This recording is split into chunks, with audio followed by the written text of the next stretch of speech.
Okay, so I'm going to tell you about the Baby Salmon Live Here project.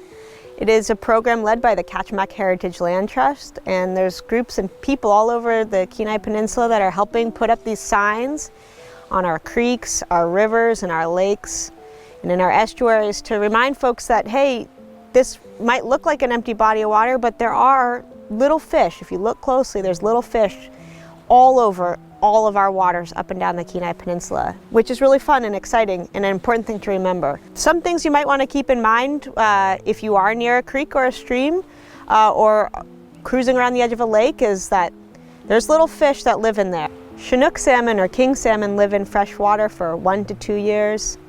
Cohos or silvers are in there for 1 to 5 years.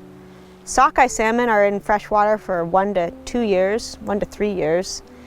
And pink salmon are in there for about 6 months. So anywhere you are on the peninsula, if you're near water, there's probably juvenile salmon as well as juvenile trout in there.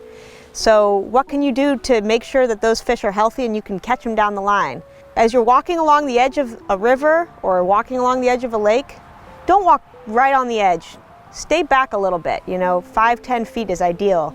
Because walking right on the edge, you're going to trample the plants that are growing right there. And those plants, the trees and the shrubs, the alders, etc., that's what's keeping that bank stable.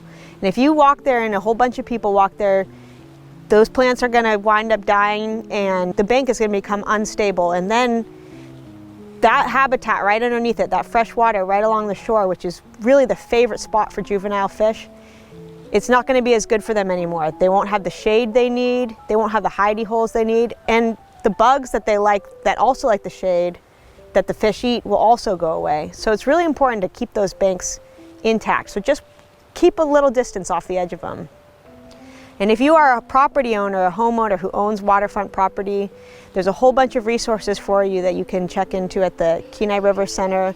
There's a lot of things that you can do to make sure that you and the fish can live together right there. Next time you go out, take a look, try to find some of those juvenile fish.